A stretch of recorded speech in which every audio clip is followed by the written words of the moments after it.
outside, it will constantly keep regenerating batteries. So it'll act like, almost like a off-grid EV charger. And that's really the whole concept behind SunShifter and SunRunner. And so if you look at it from an electromobility perspective, here's a couple of examples. So we've piloted the technology in Canada, and people ask all the time, well, how does it stand the rigor of winter time, and how do batteries operate in winter, and what happens when there's no sun? And so from the perspective of the tech itself, 7 kilowatts is about the largest solar power mobility capacity anywhere in the world that we're aware of. And it's being developed right here in Ontario. And we've run units across Canada. It's gone over 12,000 kilometers in distance. We've had cases where it operates completely off-grid for weeks at a time. So constantly charging and discharging the batteries, and the solar keeps the batteries charged to a state where the refrigeration system never really has to be powered by any diesel. And similarly, the pictures on the right-hand side are a similar sort of panel construction that we've integrated into we'll call it a golf cart application, but really we're working on all kinds of different designs for low-speed vehicles with the vision to eventually integrate this into automotive applications. So if you look at this 7.2 kilowatt solar-electromobility solution, which we call SunShifter, it's really comprised of 3 technologies.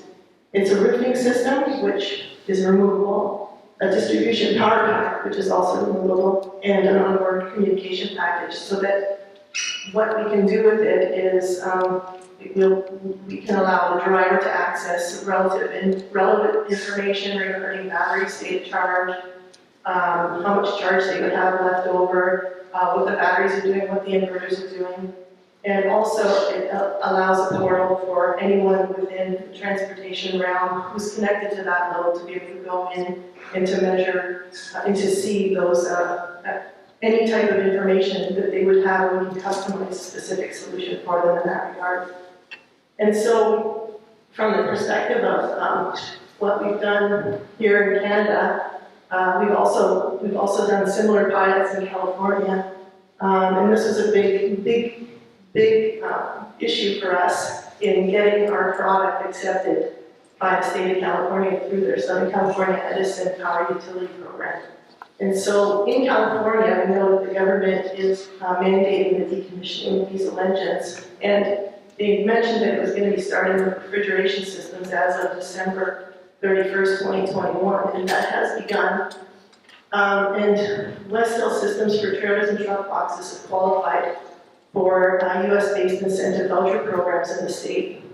And why that's important for us is that we found that California really is the leader when it comes to diesel emissions and programs such as this.